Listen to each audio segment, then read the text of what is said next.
open your Etsy shop but you're stuck wondering why no one's buying, you're not alone. Most new Etsy sellers burn out before they ever make their first $100.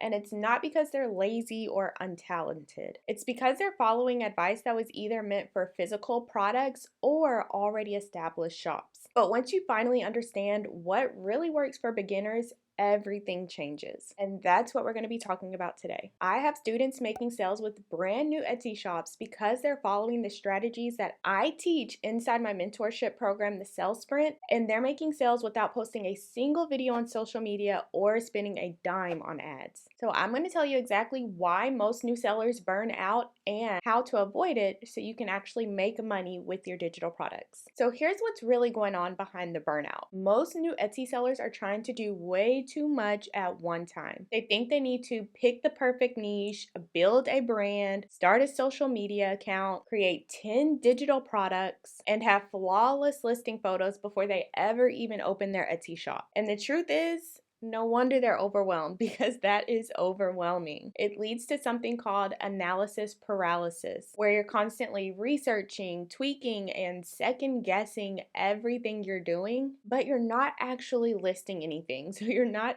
really doing anything that's going to make you money. So you spend all of your time doing these other things that aren't important, and then you feel like you're spending hours working on your Etsy shop, but you're not making any progress. And that's when I see people start to feel like, well, maybe Etsy just isn't for me. But here's the twist. Most of the time, I notice that people aren't making money because they're believing something that does sound good in theory. But I'm going to show you why that's one of the biggest mistakes new Etsy sellers can make. So you've probably been told to niche down so you can stand out, or to have 10 digital products ready to go before you even open your Etsy shop. And while that does sound smart so you can have everything dialed in before you put yourself out there, the truth is that advice is what's actually keeping you stuck. When you're just starting out, you don't need a niche. You need momentum. You need to see what people are actually willing to buy from you. That's why I teach my students to start with experimenting with something that I call product clusters instead of locking themselves into a niche way too early on. And if you've created 10 digital products, that's going to be 100 listing photos you need to create before you ever even open your Etsy shop. Because when you're listing your Etsy product, each listing has 10 listing photos and a listing video. So as someone who has limited time already to work on their Etsy shop, you sitting around trying to create 100 listing photos is unrealistic and a poor use of your time. So now you're going to have 10 digital products sitting in Canva that no one can buy because you're making 100 listing photos before you ever even open your Etsy shop. The strategy I teach you inside of the Sales Sprint gives you the freedom to test different ideas, learn what sells, and start making money faster without the pressure of building a perfect brand from day one. Here's how to make your shop feel more cohesive without boxing yourself into a niche. And we're going to do this using product clusters. So what do I mean when I say product clusters? A cluster is a group of related digital products that one customer could be interested in and buy all of those products. And what this means for you is that one person can come to your Etsy shop, and if you only have 3 digital products in your shop, but they were all created for this one type of person,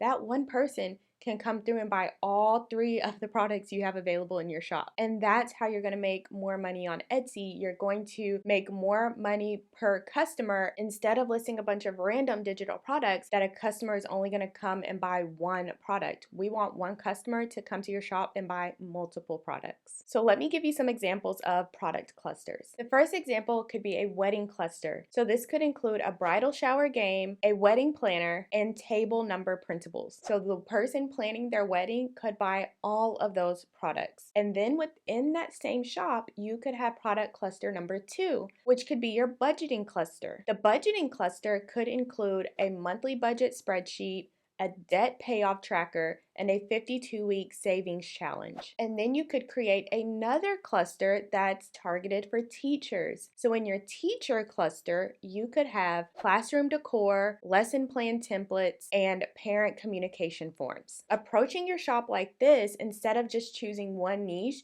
gives you the freedom to create multiple types of products so you can see what sells instead of boxing yourself into a niche hoping to make sales. You can create all types of products, see what sells, and then make more of that product. And whenever you make sales in your shop, that's going to give you the motivation to keep going. And then you're just going to keep building momentum because Etsy's going to see that you're making sales and it's going to keep sending you customers. And one common question I get about using this product cluster strategy is, will my shop look cohesive? Because if I'm creating all of these different types of digital products, isn't my shop just gonna look chaotic? But that's just not true. You can still make your shop look clean and put together by doing simple things like using the same background color or image in all of your listing photos. You can also use the same design style or font in all of your listing photos as well. And that's actually what I recommend, is that you create yourself a template for your listing photos. And spoiler alert, if you're in the sales sprint, I give you listing photo templates so you don't have to create them from scratch yourself. And I give you some of my best selling listing photo templates that have helped me make over $27,000 selling digital products on Etsy as a homeschooling stay-at-home mom. So these listing photo templates are going to help your products make more sales, and you're going to be able to list your products way faster instead of starting from scratch every single time you list a product. And if you're wondering, how do I know what types of digital products to include in my product clusters? In the sales sprint, I also show you 9 different ways to find product ideas that are best sellers, so you know exactly what to list in your Etsy shop to make sales. So you don't have to guess and you don't have to stress yourself out about choosing the perfect niche. I show you how to find these products so you will have an endless bank of digital product ideas.